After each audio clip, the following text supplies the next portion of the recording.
girls, Gene Hackman and Betsy Arakawa. Gene was not only a legendary actor whose talent shaped generations of storytelling, but he and Betsy were also longtime residents of our community, deeply woven into the fabric of Santa Fe. His talent is for generations to come with all of his storytelling. Gene's legacy in film is unparalleled, spanning decades of unforgettable performances, including some that are filmed right here in Santa Fe. His work inspired countless artists, actors, and filmmakers, and his impact will continue to be felt for generations to come. But beyond Hollywood, Gene and Betsy were our neighbors who embraced the Santa Fe lifestyle and embraced Santa Fe as their home. Their kindness, generosity, and love for this city made them more than just icons, but they were a part of our family. Our thoughts are with their loved ones and all who knew them and admired them. We join the film industry, their family, their friends, and all the people of Santa Fe in honoring their memory. Thank you. And now Santa Fe County Sheriff Adán Mendoza will speak, along with Fire Chief Brian Moya from the Santa Fe County City Fire Department. Good afternoon, everybody. I'm Sheriff Adán Mendoza, Sheriff for Santa Fe, New Mexico, Santa Fe County. On Wednesday, February 26, 2025, at approximately 1:45 p.m., Santa Fe County Sheriff's deputies were dispatched to 1425 Old Sunset Trail, where Gene Hackman, 95, and his wife Betsy Arakawa, 65, and a dog were found deceased. An individual arrived to perform maintenance on the residence, became concerned after receiving no answer, and contacted neighborhood security to conduct a welfare check. Security then checked on the residence and observed Mr. Hackman and Miss Arakawa on the ground unresponsive through a window and called 911. Deputies arrived and gained access to the residence, where they observed Mrs. Arakawa deceased. They continued the search of their home and located Mr. Hackman in a separate area of the residence, also deceased. A German Shepherd was also found deceased, and two other dogs who appeared healthy were located on the property.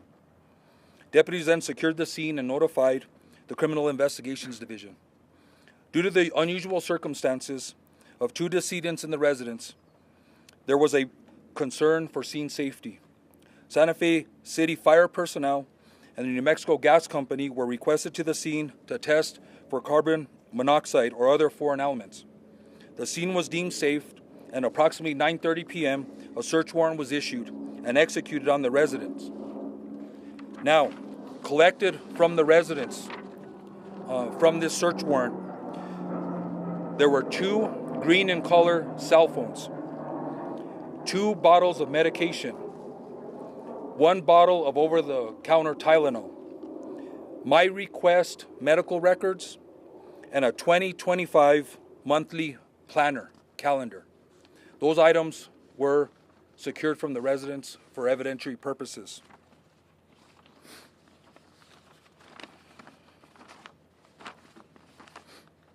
The Santa Fe Animal Control Division worked with family to ensure the safety of the 2 surviving dogs. Investigation personnel worked diligently throughout the night and morning to process the scene for evidence. It should be noted there were no apparent signs of foul play. In the early hours of Thursday, February 27, 2025, Mr. Hackman and Ms. Arakawa were transported to the office of the medical investigator. An autopsy was performed. Initial findings noted no external trauma to either individual. The manner and cause of death has not been determined. The official results of the autopsy and toxicology reports are pending. Just today, I spoke to Dr. Jarrell, the pathologist from the New Mexico Office of the Medical Investigator. This was at 2:00 p.m. today. She advised that there were several tests that were submitted to be expedited. She revealed to me the following information. Both individuals tested negative for carbon monoxide. An initial interrogation was conducted of Mr. Hackman's pacemaker. This revealed that his last event was recorded on February 17th, 2025. I was advised that a more thorough investigation will be completed. That'll conclude my statement. I will take a few questions, and just so everybody knows, this is an active investigation still. I'll take questions. Sure. Based on what you know about the conditions of both the bodies, who do you believe died first? That's a very hard thing to determine. Even with the assistance of OMI, we asked that question because that's a question that we want answered. That's a very hard determination to make, and I don't think even OMI could make that determination based on the initial autopsy. Any other questions? Mr. Sheriff, over here. In that 2025 planner that was mentioned in the search warrant return, were there events scheduled for either member of the couple for the coming weeks? Again, that'll be part of our investigation. We will look and try to gain access to the cell phones. We'll be analyzing cell phone data, phone calls, text messages, events, photos in the cell phone to try to piece a timeline together. One of the things is in an investigation is we try to piece a timeline together, usually before the event happens, and that gives us a lot of information. But in this case, it seems like we're doing a reverse timeline. We're doing a timeline from the time of death and the autopsy and the results, and we're going to start working our way backwards. We're going to do both, and then hopefully make a determination what may have happened to both the individuals. Mr. Sheriff. Sasha. When you were saying the last event on the pacemaker was February 17th, would that kind of give you a sign that's probably the day that he died, so they've been dead for about 10 days? According to the pathologist, I think that is a very good assumption that was his last day of life. Sheriff, is there any surveillance video? Why are the pills such important evidence? I'm sorry? The pills. Okay. The finding of the pills being such important evidence, and could that have been part of the cause of death? Well, of course, they're important evidence.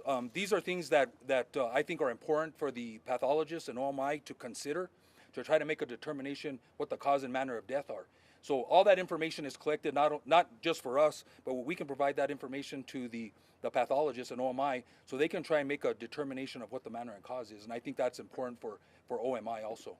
Mr. Sheriff, was there any surveillance video, and is that helping you to determine what may have led up to this? That's a good question, and that question's been asked. So, I respect the Mr. Hackman's and Ms. Arakawa's regard for privacy. I think everybody here understands that they were very private individuals and a very private family. There is no surveillance, as we know of right now, in the interior of the residence or the exterior of the residence that is going to help us determine a timeline or events that happened. Mr. Sheriff, have investigators, Tom Manson with CBS News, have investigators been able to get into the obtained cell phones? Not at this time. We have them in our possession. Those were collected yesterday.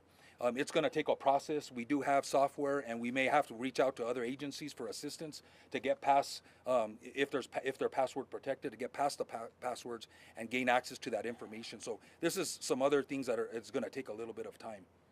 Sheriff, is there any information on the dog? There are names, Nikhil McClellan from the Albuquerque Journal. There are names on prescription bottles. Do we know any idea as to who was taking any of those medications? Yeah, due to HIPAA, I don't want to release who the medication was prescribed to or what the medication is. I think there's a HIPAA concern there, so I won't release that information. Sheriff, do you know the nature of the pills that were found by his wife? What were those pills there? What were they?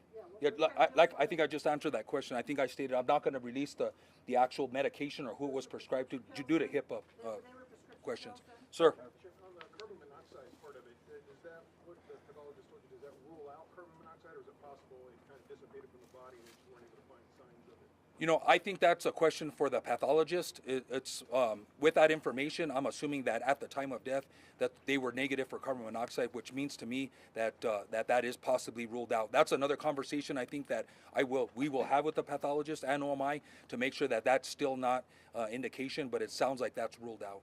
Were there any signs that Betsy was under any form of distress?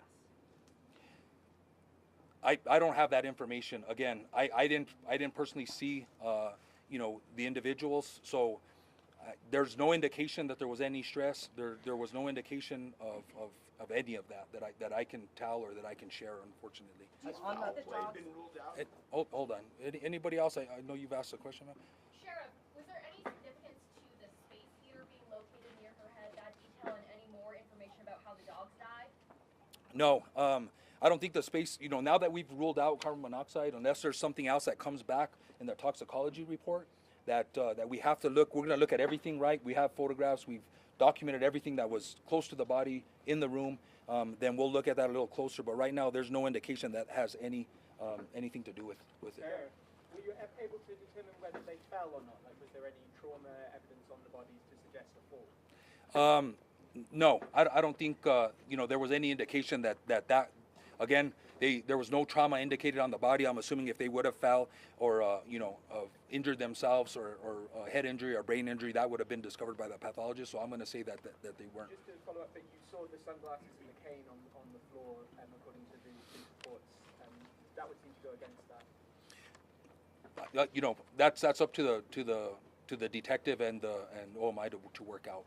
Sheriff, I'm gonna take two more questions, and then that's gonna be it, sir. Can you say what the space heater was powered by? Was it a gas powered or electric powered space heater?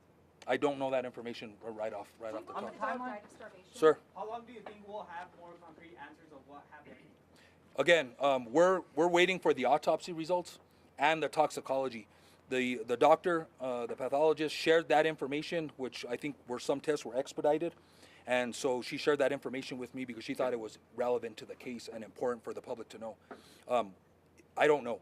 I don't know when the cause and the manner will be determined officially, or when the toxicology results come. I'm assuming the pathologist will wait for the toxicology to come back, so that'll help her make her decision on what the cause and manner is. But it could be months or 3 months or longer, in my experience. One more question. When is the last known contact with either Betsy or Gene? Again, that's been one of our challenges because of their privacy. So one of the challenges is trying to determine that timeline.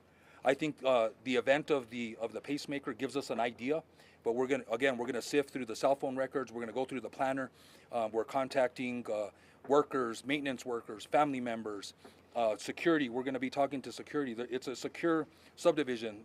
There's in and out that I believe is documented. So we're working with them to try and determine, when the last contact was, and that'll help us put together the timeline. So thank you, everybody. I hope this answered some questions. And again, if we get more information, we will release that. I know there is concern and interest in Mr. Hackman and Mrs.